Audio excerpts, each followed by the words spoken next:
Hello aspirants, welcome to daily news analysis of The Hindu. Today the date is 18th June, so let's get started. First news is again with respect to that attack on Tehran and retaliation on Tel Aviv. वहाँ पे Indians को कहा गया है जिनके पास अपने खुद के व्हीकल्स हैं to leave the city. That means this conflict is not going to end anytime soon. And you remember that we have sent over 25,000 Indians. Okay. Few went on their own, but majority were recruited by the central government as construction work laborer. आपको याद होगा in construction labours को recruit किया गया था under national skill development council. और worst thing जो थी जो हमने डिस्कस की थी, क्योंकि यहाँ पर गाज़ा पे जब अटैक शुरू हुआ था तो पैलेस्टीनियन जो यहाँ पर कंस्ट्रक्शन सेक्टर में काम करने आते थे वो लोग नहीं आ रहे थे. इस वजह से इसराइल ने इंडिया से रिक्वेस्ट किया था और इंडिया से काफ़ी सारे वर्कर्स भेजे गए थे. But at the same time in workers का डेटा रखा नहीं गया था ताकि इस पे कल को कोई क्लेम ना कर सके कि ये वहाँ गए थे और वहाँ से वापस नहीं लौट के आए, इनकी जान चली गई है. और यही चीज़ पे हमने क्वेश्चन मार्क भी लगाया था that government should maintain the transparency कि यहाँ पर हम जिनको भेज रहे हैं वो वापस भी आएंगे, वो सेफ़ है या नहीं, वहाँ पर किस कंडीशन में वो काम कर रहे हैं. यहाँ पे नेशनल स्किल डेवलपमेंट काउंसिल ने इस चीज़ का डेटा नहीं रखा था. ओके, बट एनीवे उस तरीके का क्रिटिसिज्म आप दे नहीं सकते एग्जाम में, आप सिर्फ अपने नॉलेज के लिए रख सकते हो. बट आपको सिर्फ इतना याद रखना है दैट गवर्नमेंट ने काफ़ी सारे कंस्ट्रक्शन वर्कर्स भेजे थे इसराइल में वर्क करने के लिए और अब उनको रेस्क्यू करना ज़रूरी है. यहाँ पर prime minister Modi ji G7 की मीट में गए. पहले G8 हुआ करता था, फिर रशिया चला गया तो ये G7 हो गया. बट वही ये फालतू के बोल बच्चन है, इसमें ऐसा कुछ कॉन्क्रीट निकल के नहीं आया है जो हमें डिस्कस करना हो. ये चलता रहेगा चीज़ें अलग अलग बॉडीज़ की. और एयर इंडिया में बहुत ज़्यादा फ़्लाइट्स कैंसिल भी हो रही हैं. देखिए दो कंपनीज है जो विमान बनाती है, एक तो हो गया बोइंग और एक है आपका एयरबस. और अगर आप इनके एक्सीडेंट रेट देखेंगे तो बोइंग के एक्सीडेंट रेट 2 टाइम्स हैं. यानी कि आपके मरने की पॉसिबिलिटी ऑलमोस्ट 2 टाइम्स हो जाती है अगर आप बोइंग से ट्रैवल करते हो तो. क्योंकि जितनी भी फ़्लाइट्स वगैरह चल रही हैं वो सब प्लेन दो ही कंपनी से खरीदती हैं, या तो बोइंग से या फिर एयरबस से. ओके, हाँ ये चीज़ मैं आपको ज़रूर बताऊंगा क्योंकि आप लोग जो अधिकतर काफ़ी सारे बच्चे लड़ते रहते हैं ना कि रिजर्वेशन की वजह से ये प्रॉब्लम वो प्रॉब्लम. नहीं, मैं आपको हमेशा कहता हूँ रिजर्वेशन के नाम पे तो सिर्फ कॉमन मैन को लड़ाने के लिए है. बट देश की असली प्रॉब्लम है करप्शन. करप्शन में जब मैं बात करता हूँ I coined a word that we called as jugaad culture. अब ज़रा इनको देखिए. मिस्टर संजय कुमार झा ये आते हैं जेडीयू से, जो कि बिहार में इस वक्त अलायंस पार्टनर है बीजेपी की. ये इनकी दो बेटियां हैं, दोनों मास्टर्स करती हैं लॉ में. एक करती है हार्वर्ड यूनिवर्सिटी से, दूसरी करते हैं स्टैनफोर्ड यूनिवर्सिटी से. ये ग्रेजुएट होती हैं 2023 में, ये ग्रेजुएट होती हैं 24 में. उसके बाद एक प्रेसिडेंशियल ऑर्डर इशू करवाया जाता है right from government of India, ministry of law and justice, department of legal affair. The president is please to engage. और इनकी दोनों बेटियां जो अभी सिर्फ पोस्ट ग्रेजुएट करके आई हैं, ओके, कोई एक्सपीरियंस नहीं है, कोई क्वालिफिकेशन नहीं, कुछ नहीं, दोनों ही बेटियों को अपॉइंट कर दिया जाता है यहाँ पर as a counsel in group A panel for conducting central government litigation before Supreme Court. Okay, that's why I say, and again don't take it personally, but again this person is Jha, that is a Brahmin. So what I always said is कि जो common man है चाहे वो ब्राह्मण ही क्यों ना हो, the problem is not reservation, problem is this corruption, this जुगाड़ कल्चर. कि कोई किसी का सगा नहीं है, सब अपने बच्चों का भला कर रहे हैं राजनीति में. आप लोग की सीटें सिर्फ चोरी की जा रही हैं, बेची जा रही हैं. इस बार शायद ही ऐसा कोई यूट्यूब पे पढ़ाने वाला इंस्टीट्यूट होगा, टीचर होगा या मेंटर होगा जिसने यूपीएससी के रिजल्ट पे क्वेश्चन मार्क ना उठाया हो. कि कई बच्चे जिनसे ओवर 20 स्टूडेंट्स ऐसे थे जिनसे मेरा पर्सनल इंटरेक्शन हुआ था, and many were saying that they are safe, they are getting 90 plus in both the paper, they were nearly safe and they were preparing for mains. But जब result आया तो उनमें से कईयों का नहीं हुआ है. सो ये जो लैक ऑफ अकाउंटेबिलिटी है यूपीएससी के हाफ पे, एक तो आप कट ऑफ नहीं दे रहे हो, और दूसरा जो चीज़ हम लोग, मैंने जब अपना लास्ट अटैम्प्ट दिया था 23 में, that time I sad, but many sad कि नहीं नहीं ये तो सब फालतू की बातें हैं. But what point I brought in front of those teachers is that sir CSAT में जानबूझकर ऑप्शंस इतने क्लोज दिए गए, बिकॉज ये जो क्वेश्चन होते हैं ना कि ये इसमें अजम्पशन रहा होगा या फिर इससे आप ये कंक्लूजन ड्रॉ कर सकते हो, these are not going to have any perfect short answer. क्योंकि आप कोशिश हमेशा ये की जाती थी कि इनके जो आंसर्स दिए जाते थे वो दूर दूर होते थे ताकि आप नियरेस्ट बेस्ट पॉसिबल एजम्पशन या कंक्लूजन तक पहुंच सको। लेकिन जानबूझकर इतने क्लोज ऑप्शंस दिए जा रहे हैं कि अगर आप ये टिक करके आए हो यूपीएससी ये मान लेगा और आप प्रूफ नहीं कर पाओगे, क्योंकि आंसर की आएगी 1 साल बाद जब तक पूरी साइकिल कंप्लीट हो चुकी होगी। ओके, तो इवन आप किसी भी इंस्टीट्यूट से मिला लो, सी सेट में आप आ रहे हो 90+, बट कई बच्चे फेल हुए हैं।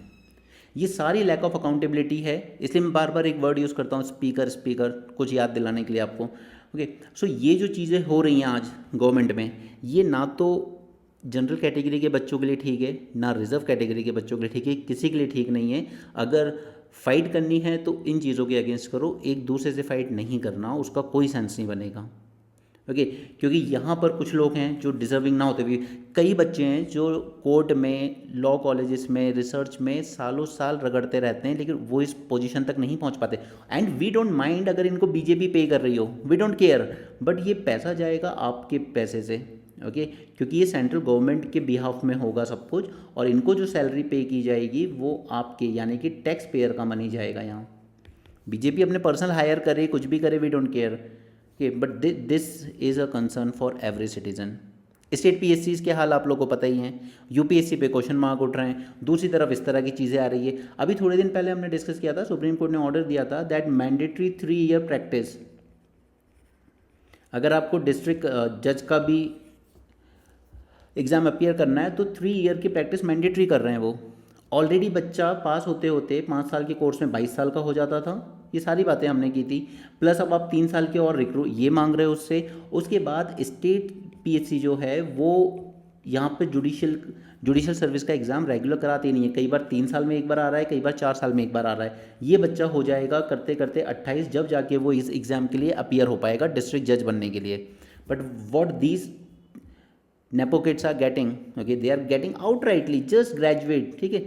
जून 24 she was post graduate, and 18 June 23 last year another daughter was post graduate, and both have been appointed through a presidential order, right? This is the main problem जिसकी वजह से हमारा इंडिया बर्बाद हो रहा है। चलो हम अपने टॉपिक पे चलते हैं। हमने एक डिस्कस किया था जस्टिस वर्मा की रिपोर्ट को, और उन्होंने डिनाई कर दिया था कि इसको अंडर 18 को एडल्ट मत ट्राई कीजिए आप, उसके हमने प्रॉस एंड कॉन्स भी देखे थे। बट अगेन आई सेड कि अगर आप रेप करने लायक हो गए हो तो फिर आप ये मत कहो कि मेंटली तो मैं इतना कमज़ोर था कि मुझे तो पता ही नहीं है कि इसके कॉन्सिक्वेंसेस क्या होंगे। क्योंकि कल इसी तरह का एक केस हुआ है उड़ीसा के बीच पे, जहाँ पे एक गर्लफ्रेंड बॉयफ्रेंड घूम रहे होंगे, बॉयफ्रेंड को बांधा गया, गर्लफ्रेंड के साथ 20 लोगों ने 10 लोगों ने रेप किया एक 20 ईयर ओल्ड गर्ल के साथ, जिसमें से 4 माइनर हैं। ओके, अब यहाँ पर under 16 years, sorry not under 16 to 18 years, 16 to 18 years आपने लॉ चेंज करके इतना तो कर दिया कि अगर चाहें तो इनको एज अ एडल्ट ट्राई तो किया जा सकता है अगर वो हीनस क्राइम है लाइक रेप और मर्डर। तो अब ये साबित करना होगा कि ये नॉर्मल रेप नहीं था, it was a heinous crime, तब जाके इन चारों को आप एज ए एडल्ट ट्राई कर पाओगे और फिर उसको वो पनिशमेंट दी जा सकेगी जो मिलनी चाहिए एक एडल्ट को। सो जस्टिस वर्मा कमेटी कहीं ना कहीं इस बात पे गलत साबित होती है, बार बार होती है, बिकॉज 16 ईयर को से ऊपर को एडल्ट ट्राई करना ज़रूरी है, क्योंकि यही चीज़ है जो इन लोगों को हिम्मत दे रहा है कि 3 साल में तो बाहर आ ही जाते हैं। ओके, और ये उड़ीसा में हुआ है। खैर उस पर हम ऑलरेडी डिस्कस कर चुके हैं, हम दोबारा बात नहीं करेंगे उस पर, हमने उस टॉपिक को डिस्कस कर लिया था। टर्मरिक फार्मिंग में 2 चीज़ें जो इससे पहले हमने देखी थी, एक था नेशनल टर्मरिक बोर्ड और थोड़ा सा टर्मरिक का बेसिक। सो हम दोनों को एक बार क्विकली रिवाइज कर लेते हैं। आज हमारे पास 2 अच्छे आर्टिकल्स हैं जिन्हें हमें डिस्कस करना है। फर्स्ट इज कि ministry of commerce and industry has launch national turmeric board, जिसका हेडक्वार्टर कहाँ है, निज़ामाबाद तेलंगाना में। हर सभी क्रॉप के अलग अलग बोर्ड होते हैं, राइट। ये 6th बोर्ड बनेगा आफ्टर, या बना already, after T, coffee, rubber, spices and tobacco. और यूपीएससी ने आपसे प्रीलिम्स में इसी तरह का क्वेश्चन पूछा और साथ में पूछे इसके हेडक्वार्टर, ठीक है। तो इसका हेडक्वार्टर है निज़ामाबाद, बाकी 5 के मैंने आपको पहले नोट्स में दिए हुए हैं। इनका मेन काम क्या होगा इसका, to promote the cultivation, production, processing and marketing of turmeric in India and enhance the income of turmeric farmers. वही बेसिक चीज़ें, ठीक। किसके अंडर में काम कर रहे हैं, ministry of ministry of commerce and industries. Okay, यहाँ पे जो बोर्ड होगा उसमें एक चेयरपर्सन होगा जिसको अपॉइंट करेगी डायरेक्टली सेंट्रल गवर्नमेंट, और रिप्रेजेंटेटिव्स होंगे from ministry of Ayush, department of pharmaceuticals, department of agriculture and department of commerce. Objective farmer का वेलफेयर, तो आप उसके लिए आपको रिसर्च में प्रमोशन करने होंगे, न्यू प्रोडक्ट्स लाने होंगे एंड वैल्यू एडिशन करना होगा for domestic as well as international market, as well as awareness about its medical benefits. Turmeric का सबसे ज़्यादा मेडिकल बेनिफिट ही होता है। ठीक है, टर्मरिक के बारे में कुछ बेसिक पॉइंट जानेंगे क्योंकि यूपीएससी ने पहले भी पूछे हैं। पहली बात तो अंडरग्राउंड स्टेम होती है, ठीक है, जैसे आपके बाकी के लहसुन वगैरह होता है। कुरकुमा लॉन्गा प्लांट इसको बिलोंग करता है which is a part of ginger family. Now this is important that curcuma, this is an active compound in turmeric that give it a yellow color and is known for anti-inflammatory, antioxidant and antimicrobial benefits. Okay, तो turmeric की जब हम बात करते हैं कि इसके medicinal benefits हैं, तो वो एक्चुअली में टर्मरिक के नहीं है, वो उसके अंदर जो एक एक्टिव कंपाउंड हमें मिलता है क्यूरक्यूमिन, उसके होते हैं। Okay, India grows over 30 varieties of turmeric, यही स्टेटमेंट दिया गया था आपके एमसीक्यू में भी। India is the largest producer, consumer and exporter of turmeric globally. India produce करता है over 75% of world turmeric and hold 62% of global export market. And याद रखिएगा कि इसमें इसकी जितनी वेराइटीज़ हैं हम सारी ग्रो करते हैं, लगभग ऑल 30 वेराइटीज़। और इसमें जीआई टैग मिला हुआ है कुछ को।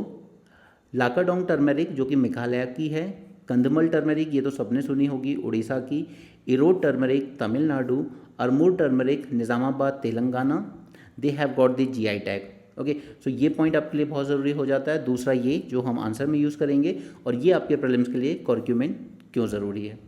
ओके, क्योंकि उसी से सारी मेडिसिनल प्रॉपर्टीज़ आती हैं उसकी। ये एयर ट्रैवल, एयर फ्लाइट हो गया, ठीक है, इसका हमें यूज़ नहीं है, so don't read everything that is given in newspaper. इस आर्टिकल पे हम आएंगे, इसको बहुत अच्छे से देखेंगे, इसमें काफ़ी कुछ है हमारे काम का। लेकिन उससे पहले एक छोटी सी चीज़ देख लेते हैं यहाँ पर, क्योंकि साइंटिफिक कम्युनिटी बार बार ये कंप्लेन कर रही थी कि आपने ये जो मैंडेटरी बनाया है कि आपको गवर्नमेंट के ई मार्केट प्लेस प्लेटफॉर्म से ही इक्विपमेंट परचेज करने होंगे, तो वहाँ पे साइंटिफिक कम्युनिटी ने कई बार कहा था कि एक तो यहाँ पर वो अवेलेबल नहीं होता है अपनी रिसर्च में हमें जो चीज़ चाहिए, और दूसरा जब अवेलेबल होता है तो वो उतनी अच्छी क्वालिटी का नहीं होता है। फॉर एग्जाम्पल कि इनको मैकबुक चाहिए या फिर आप HP का लैपटॉप दे रहे हो, दोनों में ज़मीन आसमान का फ़र्क है। अगर सपोज एप्पल के प्रोडक्ट्स यहाँ अवेलेबल नहीं है तो हम सैमसंग के से मैनेज करना पड़ेगा, बट अगेन कि ये बेस्ट क्वालिटी के नहीं है। उसी तरीके से छोटी छोटी चीज़ें एज बेसिक एज सॉल्ट, ठीक है, ये रिसर्च में बहुत इंपॉर्टेंट होती है, तो क्वालिटी का इशू आता था। इसलिए ये लोग डिमांड कर रहे थे गवर्नमेंट से कि आप हमें इसको बाईपास करने का ऑप्शन दीजिए। तो यहाँ पर ये चेंज कर दिया है गवर्नमेंट ने। It will allowing the scientific institutions to bypass the GEM platform, जो कि कॉमर्स मिनिस्ट्री के अंडर में आता था, क्योंकि ये आपको रिक्वायर करता था दैट ऑल गवर्नमेंट परचेज, चाहे वो लैपटॉप हो, फर्नीचर हो या छोटा सा नमक भी हो, they must be routed through this portal with a mandate to buy from the vendor offering the lowest price. तो अब इसको बाईपास किया जा सकेगा so that it can promote the ease of doing research and development.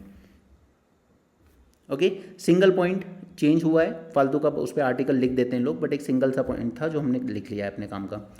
India के pension system के बारे में बात करते हैं। इस आर्टिकल पे नहीं जा रहे हैं हम, बट इसी का क्रक्स यहाँ पे डिस्कस करेंगे हम। पहले कुछ फैक्ट्स जो हमारे एग्जाम के लिए ज़रूरी है। डायरेक्ट इकोनॉमिक सर्वे 25-26 में मेंशन किया गया था that India's pension saving are only 17% of its GDP। ये दिखाता है कि हमारे यहाँ पहली बात तो कि सैलरी उतनी ज़्यादा हाई होती नहीं है लोगों की, इन्फ्लेशन हमारे यहाँ ऑलरेडी हाई होता है, और इस वजह से क्या होता है कि हमारी जो सेविंग्स होती हैं they are taking a downward trend. Okay, so India में pension saving is only 17% of its GDP, जबकि डेवलप कंट्रीज में हम देखते हैं कि it can reach as high as 80%। और उसमें भी ये जो आप 17% होने का एक और रीज़न ये है क्योंकि हमारे यहाँ पर सिर्फ 12% वर्कर्स हैं जिनको फॉर्मल पेंशन कवरेज मिला हुआ है, बाकी इनफॉर्मल में मोस्टली गिग वर्कर इकॉनमी में उनको पेंशन कवरेज मिलता नहीं है। ओके, अब गवर्नमेंट ने यहाँ पर इन लोगों के लिए एक स्कीम लॉन्च की है। पहले न्यू पेंशन स्कीम आई थी तब, और दूसरी यहाँ पे लेके आए थे हम अटल पेंशन योजना। तो ये दोनों स्कीम आपको अलाउ तो करती हैं कि आप अगर इनफॉर्मल वर्कर भी हो या सेल्फ एम्प्लॉयड भी तो आप इनमें एनरोल कर सकते हो, but these schemes are voluntarily. Okay, these are voluntary schemes, तो हर इंसान उसका पार्ट बने ये कोई ज़रूरी नहीं है। अब पहला पॉइंट हम ये डिस्कस करते हैं, why it is important to include the informal workers in the pension. ये ज़रूरी इसलिए हो जाता है क्योंकि 85% of India's informal labour force contribute to over half of country's GDP. ठीक है, सिर्फ 15% कहीं हमारी मुश्किल से फॉर्मल सेक्टर में होती है, 85% वर्कफोर्स हमारी इनफॉर्मल सेक्टर में काम कर रही है, लेकिन ये कंट्रीब्यूट करती है अराउंड 50% हमारी जीडीपी का। ओके, अब जैसे जैसे ये गिग इकोनॉमी बढ़ेगी, more worker will be left out of the current pension system, और ये चीज़ फिर फ्यूचर में हमारे लिए सीरियस फाइनेंशियल क्राइसिस लेके आ सकती है। और ओल्ड एज पे जब हमने एक टॉपिक किया था तब हमने कहा भी था कि as per 2011 census 8.2% are old people, as of now it is around 16% somewhat, and by 2050 ये जो डिपेंडेंसी रेशियो है ओल्ड एज का, it will rise to 30%. So, to become a developed economy by 2047, India must ensure old age financial security for all, that is, for these 85% working class. So, what are the challenges जिस वजह से हम लोग ये expansion कर नहीं पा रहे हैं? सबसे पहला रीज़न आता है स्केलेबिलिटी, दूसरा public awareness, and third is long term sustainability. क्योंकि हाँ, जब लोगों ने डिमांड की ओल्ड पेंशन स्कीम दीजिए, ओल्ड पेंशन स्कीम दीजिए, ठीक है, अलग अलग स्टेट्स में स्टेट गवर्नमेंट ने इसको एग्री किया, बट सेंट्रल गवर्नमेंट फिर एक यूनिफाइड पेंशन स्कीम लेके आई which was actually the mix of old pension scheme and new pension scheme. ठीक है, क्योंकि आप ओल्ड पेंशन स्कीम को सस्टेन नहीं कर पाओगे उतना लंबा, दैट इज़ नॉट पॉसिबल। यानी कि अगर कोई इंसान रिटायर हुआ है से, जब वो रिटायर हुआ तो उसकी लास्ट ड्रॉन सैलरी थी 75,000, अब ये 75,000 का 50% as per old pension scheme यानी कि अराउंड 37,500, ये आप नहीं पे कर पाओगे हमेशा, that is not possible, it is unsustainable. The main issue is the fragmented structure of pension scheme specially for the informal workers, and government schemes like the gig worker social security fund, जो कि 2 state लेकर भी आए थे, Rajasthan and Karnataka जैसे, it only cover a small portion of informal work force and add to the confusion. So overall what is the main reason is this fragmented structure of pension system. तो India जब इतनी सारी चीज़ों की बात करता है तो वन नेशन वन पेंशन लाना भी कोई बुरा ऑब्जेक्टिव नहीं है अगर गवर्नमेंट लाना चाहे तो। और हमारे पॉलिटिशियंस के लिए मैंने आपको बताया, they get the multiple pension, जितने टर्म्स वो रहते हैं उतनी पेंशन उनको मिलती है। ठीक है, वन पेंशन नहीं लेते, वो मल्टीपल पेंशन लेते हैं। There are leaders like Kamal Nath, ये 10-12 बार रह चुके हैं, तो ये 10-12 पेंशन लेते हैं, इनको कोई फ़र्क नहीं पड़ता। ओके, और सिमिलरली अभी जुडिशरी ने भी अपने यहाँ पर कहा था, इन्होंने भी अपनी पेंशन बढ़ाने का ऑर्डर पास किया था, दैट एटलीस्ट 1.7 लाख समथिंग इनकी पेंशन होनी चाहिए। ठीक है, अलग अलग लेवल के। ग्लोबल लेसन, इन्होंने इस आर्टिकल में 2-3 ग्लोबल एग्जाम्पल दिए, हम सिर्फ कोई सा भी एक याद रखेंगे। Japan has a mandatory flat rate pension for all residents age 25 to 59 including self employed and farmers as well. ठीक है, वही मैं बोल रहा हूँ कि जब one nation one pension scheme जैसी चीज़ अगर हम कोई लेकर आएँ जो एक फ्लैट रेट पर पेंशन प्रोवाइड करे सभी रेसिडेंट्स को, इररिस्पेक्टिव कि आप कौन से ऑक्यूपेशन में हो, आपको ज़्यादा पेंशन चाहिए तो ठीक है आप उस तरह की स्कीम में एनरोल कर लो, बट एक मिनिमम फ्लैट रेट पर पेंशन मैंडेटरी होनी चाहिए हर इंसान के लिए। New Zealand give universal pension to all citizen age 65+ with a 10-year residency rule, nearly 40% of elderly people depend on it. अगर आप 10 साल न्यूजीलैंड में रह चुके हो तो रहे हो मतलब कहीं बाहर, ऐसा नहीं कि आप बाहर किसी देश में काम कर रहे थे फिर न्यूजीलैंड आ गए हो, अगर आप वहीं पर रहे हो पिछले 10 साल तो 65+ के बाद आपको पेंशन दी जाती है वहाँ पर। ठीक है, उनकी पॉपुलेशन कम है, वैसे अपने MS धोनी भी न्यूजीलैंड मूव कर रहे हैं, ठीक है, वो भी वहीं मूव करने वाले हैं अब, जैसे विराट कोहली लंदन मूव कर गए। सो वी ऑल नो कि हमारी कंट्री की हालत क्या है। एनीवे, यहाँ पर the need is awareness and the access. In India most pension schemes for informal workers are voluntarily, ठीक है, जैसे Atal pension scheme. So low awareness block the participation. हालांकि सरकार जब अपनी कुछ स्कीम्स लेकर आई, खासकर वो बीमा योजना, सुरक्षा बीमा योजना एंड ऑल, तो उसमें ₹12 हो आपका या ₹275 समथिंग एक और स्कीम थी कोई सी, ठीक है, इन सबको ये ऑटोमेटिक आपके अकाउंट से कटने लगे थे पैसे जब तक कि आप इसको बंद ना कराओ। लेकिन उसके बावजूद बहुत सारी मेजॉरिटी जो पेंशन स्कीम है they are voluntary in nature, तो लोगों को अवेयरनेस नहीं होती है। Second is financial literacy is low and education on pension needs to be start from school level like Australia। ये ऑस्ट्रेलिया में होता है कि वो पेंशन की इंपॉर्टेंस स्कूल लेवल से ही समझाना शुरू कर देते हैं ताकि बच्चा जैसे ही 21 साल का होकर जॉब सेक्टर में जाएगा तो सबसे पहले वो अपनी पेंशन में इन्वेस्ट करना शुरू करता है। Countries like Netherland send yearly pension updates to workers keeping them informed. UK uses an opt out pension model encouraging automatic participation. अब ये इंडिया ने भी अडॉप्ट किया है। आप जब तक आप अपने बैंक अकाउंट में बंद नहीं कराते हो तब तक ये बीमा योजना और इनमें आपके पैसे कटते रहते हैं, ठीक है। तो हमें ऑप्ट आउट करना होता है, अदरवाइज़ वो पैसा अपने आप कटता रहेगा। बट सच्चाई ये है कि उसके बाद लोगों को पता ही नहीं होता है कि पैसा कट रहा है तो कट किस चीज़ के ले रहा है। जब तक कि आप कभी अपना बैंक स्टेटमेंट उठा के ना देखो, हार्डली कोई देखता है कभी। Nigeria has improved pension access by investing in digital infrastructure, making it easier for people to join and track their pension. तो डिजिटल इंफ्रास्ट्रक्चर हमारे यहाँ का भी अच्छा तैयार है, we can also do this. यहाँ पर इन्होंने प्रपोज किया है 3 टियर पेंशन स्ट्रक्चर इस आर्टिकल में। फर्स्ट इज बेसिक पेंशन, ये मैंडेटरी होनी चाहिए, फ्लैट रेट पर contribution for everyone regardless of job type, okay, जैसा जापान में है। सेकेंड इज ऑक्यूपेशनल पेंशन, ये एम्प्लॉयर बेस्ड होनी चाहिए, जो अभी चलती है ना, एम्प्लॉयर कंट्रीब्यूट करता है आपके पीएफ में। Employer based scheme either mandatory और opt out with automatic enrolment and minimum contribution. And third होनी चाहिए वॉलेंट्री लेवल पर, जो आपको एक्स्ट्रा सेविंग ऑप्शंस देती है, जैसे टैक्स इंसेंटिव जो कि हमारे यहाँ ऑलरेडी है इनकम टैक्स वगैरह में, flexible plan and market linked return to boost retirement income. अगर आपको लगता है कि आप हो उतने फाइनेंशियली लिटरेट तो आप मार्केट लिंक रिटर्न ज़्यादा प्रेफर करते हो कि मेरी पेंशन का पैसा इन्वेस्ट किया जाए शेयर मार्केट में और फिर उससे मुझे और ज़्यादा रिटर्न मिलेंगे, जैसा कि आपकी न्यू पेंशन स्कीम में था।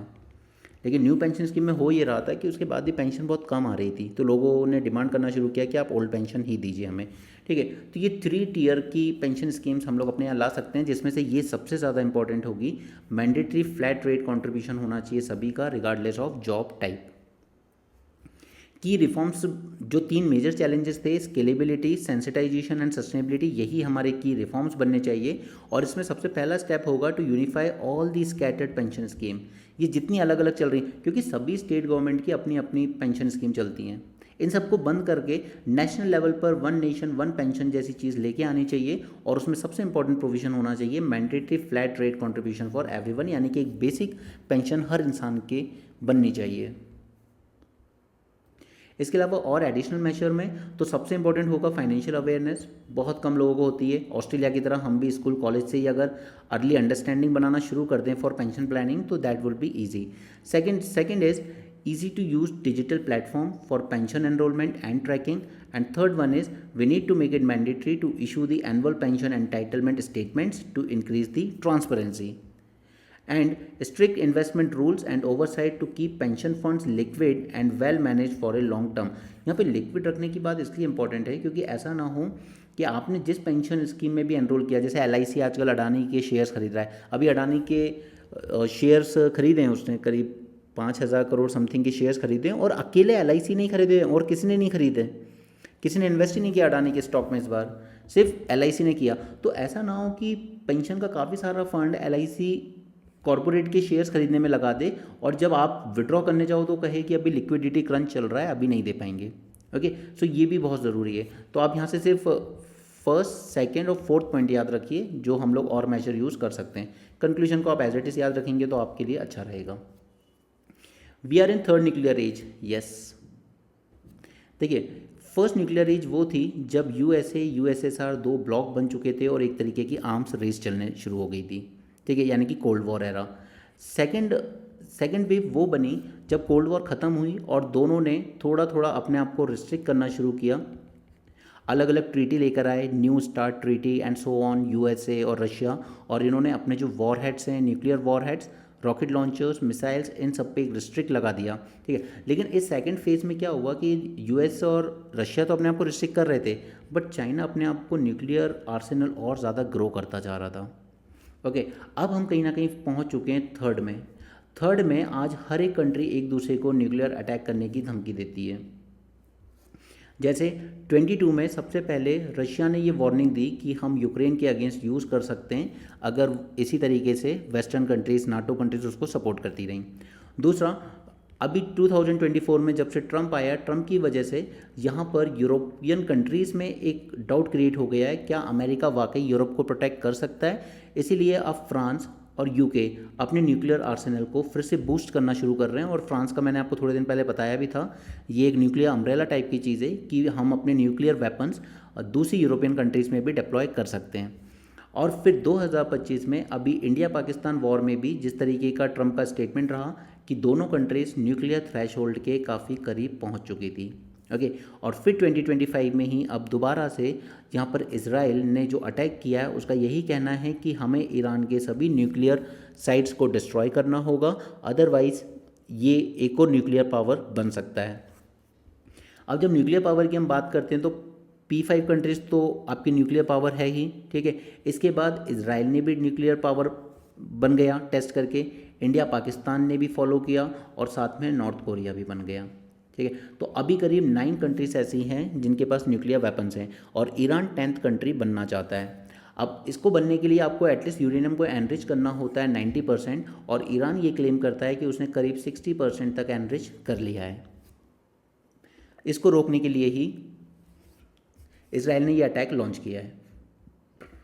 Okay, so this is the third nuclear age जो आज हम लोग फेस कर रहे हैं। अब फ़र्क बस इतना है कि फर्स्ट न्यूक्लियर एज जो थी वो सिर्फ यूएसए और यूएसएसआर के रिस्पेक्ट में थी, तो यहाँ पर दोनों एक दूसरे के साथ डील कर सकते थे, रिस्ट्रेन कर सकते थे। लेकिन आज की जो न्यूक्लियर एज है ये बहुत ज़्यादा मैसी है, ये बहुत ज़्यादा कॉम्प्लिकेटेड हो चुकी है, right. The third nuclear age, Israel bombing of Iran, contravenes the diplomatic norms, tests international law to breaking point, and goes against the nuclear NPT, which seeks to control proliferation through negotiations and treaty obligations. क्योंकि यहाँ पे NPT कहती है कि आप ये जो proliferation, nuclear technology का प्रोलिफरेशन रोकना है बॉम्ब बनाने में, वो आप नेगोशिएशंस के थ्रू कीजिए या ट्रीटी ऑब्लिगेशन के थ्रू यूज़ कीजिए, बाय फोर्स मत कीजिए। बट इजराइल का अब ये कहना है कि ना तो नेगोशिएशंस काम आ रहे हैं, ना ही कोई ट्रीटी ऑब्लिगेशन काम आ रहा है, ठीक है। ईरान न्यूक्लियर वेपन बनाने की कोशिश कर रहा है और हमें उसको रोकने का अब यही तरीका है। सो फर्स्ट न्यूक्लियर एज ये कोल्ड वॉर के टाइम था, bipolar logic of mutually assured destruction, क्योंकि वो तो MAD बोलते थे उसको बड़ा फेमसली, क्योंकि ये तो श्योर था कि रशिया, USSR या USA में से किसी ने भी यूज़ किया तो टोटल डिस्ट्रक्शन दोनों साइड ही होगा। Post Cold War second nuclear age थी, when nukes could be pushed into background until we achieve the total nuclear disarmament. और थर्ड एज अब आई है where nuclear weapons and deterrence are back in focus. Russia ने threaten किया nuclear use over Ukraine, Europe consider कर रहा है to deter Russia in the wake of banning American support for NATO, and Donald Trump और नरेंद्र मोदी का भी यही लगता है, एटलीस्ट ट्रंप को ये लगता है कि बहुत न्यूक्लियर एलिमेंट था इस बार न्यूक्लियर इंडिया और पाकिस्तान के बीच जो हॉस्टिलिटीज़ चल रही थी। ओके, फिर उसके बाद यहाँ पर 2009 में ग्लोबल ज़ीरो की बात की गई थी, यानी कि world which is totally free of all sort of nuclear weapons. But सच ये था कि इसको प्रमोट तो किया जितनी भी सिग्नेटरी कंट्रीज़ थी NPT की, लेकिन इसे किसी भी न्यूक्लियर वेपन वाली कंट्री ने सपोर्ट नहीं किया था, ठीक है। जिनके पास न्यूक्लियर वेपन है अगर वही सपोर्ट ना करें और बाकी कंट्रीज चिल्लाती रहें कि ग्लोबल ज़ीरो, तो उससे क्या फ़र्क पड़ना है, ठीक है। इनको तो सपोर्ट करना चाहिए ना। और यहाँ पर एक और चीज़ थी, that Putin transfer tactical nuclear weapons to Belarus as well. Okay, तो ये कुछ डेवलपमेंट्स हैं न्यूक्लियर में जो हो रही हैं, बाकी हम इन पे बात करेंगे आराम से मेन सेशन में सेपरेटली। अभी इस आर्टिकल में ऐसा कुछ नहीं है, मुझे सिर्फ आपको ये बताना था कि न्यूक्लियर वेपन्स क्यों फिर से फोकस में आए। रशिया का थ्रेट यूक्रेन को, तब उसने कहा था न्यूक्लियर वेपन यूज़ करेंगे। यहाँ पे ट्रंप अपना सपोर्ट हटा रहा है नाटो से, इसलिए फ्रांस UK को लगता है कि हमें खुद ही अपनी न्यूक्लियर डेटरेंस बढ़ाना होगा रशिया को रोकने के लिए। इंडिया पाकिस्तान न्यूक्लियर थ्रेशोल्ड के करीब थे, और अब इजराइल ईरान वॉर में भी न्यूक्लियर वेपन ही मेन इशू है। ये सब हमें नहीं जानना, ये आपसे आपके एग्ज़ाम के काम का नहीं है, इन सब में टाइम वेस्ट मत करो। यहाँ पर आर्मी, इंडिया फ्रांस आर्मी एक मिलिट्री एक्सरसाइज कर रही है, दैट इज़ शक्ति। ये अग्निवीर को लेकर है, दैट इज़ 75% लोग एग्जिट कर जाते हैं आफ्टर 4 ईयर सर्विस, और फिर इनको कुछ रिजर्वेशन दिया जाएगा पुलिस वगैरह में, सेंट्रल पैरामिलिट्री फोर्सेस में, ताकि बाकी लोग उसमें ज्वाइन कर सकें, ठीक है। अग्निवीर स्कीम हम ऑलरेडी इस पर बात कर चुके हैं पहले कई बार। ये एक हमारे काम का है, यहाँ से हम कुछ पॉइंट्स उठाएंगे बस। सिप्री की रिपोर्ट आपको पता है, अभी थोड़े दिन पहले एक और रिपोर्ट हमने डिस्कस की थी कि कौन सी कंट्रीज़ कितने वेपन्स वगैरह इंपोर्ट एक्सपोर्ट कर रही है। ओके, एक हमने वहाँ से तैयार कर लिया था, और सेकंड है यहाँ पर न्यूक्लियर वॉरहेड को लेकर। तो यहाँ पर दो चार बातें हैं जो हमारे काम की हैं, हम उन पॉइंट्स को नोट डाउन कर लेते हैं। At the start of 25 there are approximately 12,000 nuclear warheads. Okay, 9 countries nuclear weapon रखती हैं, 10th बनना चाहता है रशिया, सॉरी ईरान। रशिया के पास कितने हैं? 5,459 न्यूक्लियर वेपन्स, यूएसए के पास भी ओवर 5,000 है, चाइना के पास है 600। इंडिया पाकिस्तान में से इंडिया ने पिछले साल 24 में थोड़े से न्यूक्लियर वेपन्स अपने इंक्रीज़ किए हैं। India has 180, Pakistan has 170, Israel have 90 and north Korea have 50। ये सो रिपोर्ट में क्या निकल के आया कि 2024 में लगभग सभी कंट्रीज़ ने अपने न्यूक्लियर को और ज़्यादा मॉडर्नाइज करने के लिए काम किया है। Okay, and China's nuclear Arsenal is growing faster than any other country by about 100 new warheads a year since 2023। ठीक है, कितने हैं? ऑलमोस्ट 600 है ना। तो इसमें से 100 न्यूक्लियर वेपन वो हर साल तैयार कर रहा है। अब इसका रीज़न ये देता है वो that we want to have a deterrence against USA. वो यूएसए को कॉम्पीट करके चलता है। अब चाइना को अगर हम कॉम्पीट करके चलेंगे तो फिर हमें भी अपने आर्सेनल बढ़ाने पड़ेंगे, और हमें फॉलो करता हुआ आएगा फिर पाकिस्तान भी। तो इस तरीके से वर्ल्ड एक न्यूक्लियर वॉर की तरफ ही बढ़ रहा है धीरे धीरे। Okay, so China was the one जिसमें सबसे ज़्यादा न्यूक्लियर वॉरहेड्स बनाए। इंडिया ने भी ज़्यादा नहीं बट थोड़ा सा। India is believe to have once again slightly expanded its nuclear arsenal. ज़्यादा नहीं किए लेकिन थोड़े से तो हमने इंक्रीज़ करें। सिर्फ यूएस रशिया के पास ही है around 90% of all nuclear weapons के। बट ओवरऑल अगर हम देखेंगे सभी कंट्रीज़ में, क्योंकि रशिया यूएसए की अभी वो न्यू स्टार्ट ट्रीटी चल रही है जो कि एक्सपायर होने वाली है अक्टूबर में, और शायद रीनेगोशिएट करने के मूड में नहीं है दोनों countries. But overall the number of nuclear warheads in the world continues to decline because US and Russia ये अपने थोड़े थोड़े रिड्यूस करते रहते हैं। तो इन दोनों ये लोग अगर अपने वेपन्स थोड़े से और डिक्रीज़ करके इस लेवल पे ले आएँ चाइना के लेवल पे, तो ये वर्ल्ड के लिए बहुत बड़ी रिलीफ होगी, क्योंकि यही दोनों 90% वेपन्स होल्ड करके बैठे हैं।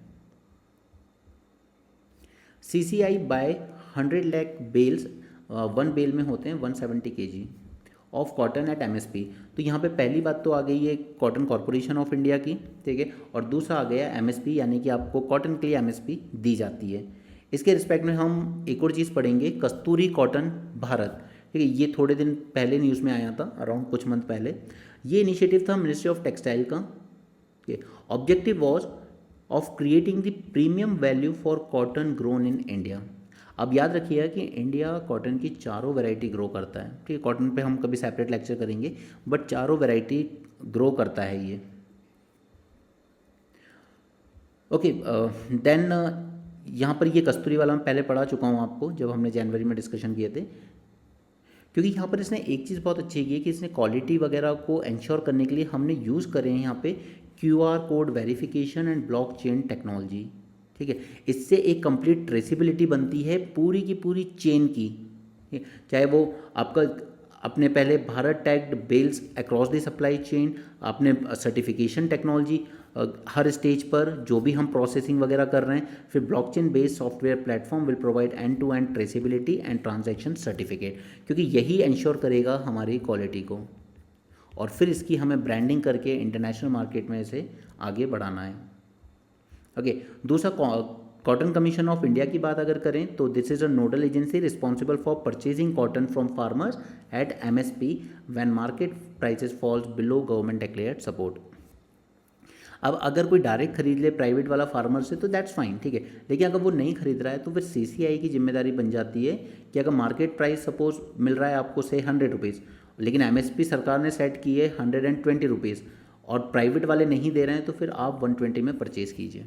ओके, ये इनका काम होता है, और इस पर कोई भी क्वांटिटी लिमिट नहीं है, जितना किसान बेचेगा उतना आपको ख़रीदना पड़ेगा without any quantitative limit, ensuring that all eligible farmer can sell their cotton at MSP. To enhance the transparency in the cotton value chain, CCI introduced bale identification and traceability system that is BITS using blockchain technology, ठीक है। इसने launch किया था कस्तूरी cotton programme जो अभी हमने ऊपर देखा, and CCI is a part of a broader initiative called as cotton mission. Administrative control इस पर रहता है मिनिस्ट्री ऑफ टेक्सटाइल का। इस पर एक PYQ आया हुआ है, आप देखेंगे तो आपको मिल जाएगा CCI पे। Won't kill Iran supreme leader for now. अब ट्रंप ने कल ट्वीट किया था दैट हमें पूरी खबर है कि ये सुप्रीम लीडर ईरान का खामेनी ये कहाँ छुपे हुए हैं, हम इनको कभी भी मार सकते हैं, लेकिन अभी के लिए हम नहीं मार रहे हैं। ओके, सो ट्रंप का पूरा सपोर्ट तो है इसराइल को। Russia says Israel is reluctant to accept outside mediation. और हाँ, ये सच भी है क्योंकि इसराइल नहीं चाहता, वेस्ट एशिया में अकेला इसराइल ही न्यूक्लियर पावर है एंड पावरफुल कंट्री भी है, वो नहीं चाहता कि कोई न्यूक्लियर पावर और बने, और कम से कम ऐसी कंट्री तो बिल्कुल नहीं जहाँ पर किसी भी तरह की अथॉरिटेरियन रिजीम चलती हो। We know Iran is a theocratic state ना, religion plus administration. Okay, it is a theocratic state. वही डर वर्ल्ड को नॉर्थ कोरिया के साथ भी है क्योंकि वो भी अथॉरिटेरियन रिजीम है। एक डेमोक्रेटिक रिजीम में आप फिर भी सोच सकते हो कि यार ये न्यूक्लियर वेपन वगैरह यूज़ नहीं करेंगे, लेकिन अथॉरिटेरियन रिजीम में बहुत चांसेस होते हैं कि ये कभी भी यूज़ कर सकते हैं। ओके, तो इजराइल एक्सेप्ट नहीं कर रहा है मीडिएशन और वो करेगा भी नहीं।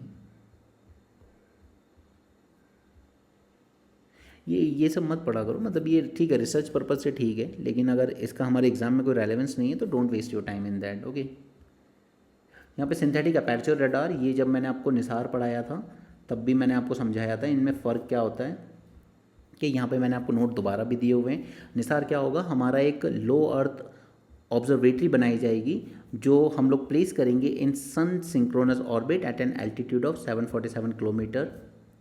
ये जॉइंट प्रोजेक्ट है नासा का और इसरो का। It will develop and launch a radar imaging satellite. ये पहली ऐसी सैटेलाइट होगी जो ड्वेल फ्रीक्वेंसी यूज़ करेगी, एल बैंड भी यूज़ करेगा और एस बैंड में भी यूज़ करेगा।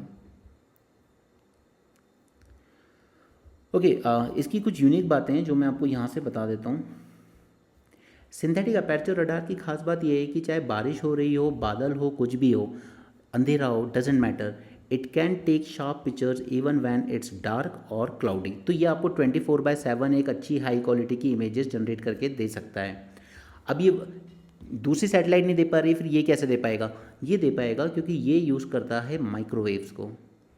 Okay, it sent out the microwave pulses and record the echoes that bounce back from the ground, ocean, ice और building, और फिर इन इकोज को टर्न किया जाता है डिटेल इमेजेस में। Now since microwaves penetrate cloud, smoke, even light rainfall, SAR can collect data 24/7. Different materials like soil, vegetation, water, metals reflect microwaves differently, allowing SAR to detect changes in invisible to optical sensor, and NISAR will scan nearly all of the earth, land as well as ice surface twice every 12 days. Okay, Nisar मैं आपको already पहले पढ़ा चुका हूँ पूरा, इसके significance ज़्यादा matter करते हैं आपके लिए।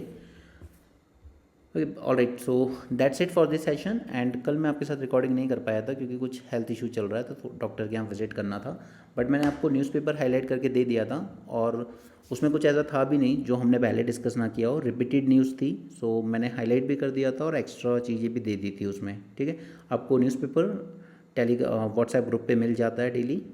So that's it for this session. Thanks for joining, have a great day and keep learning.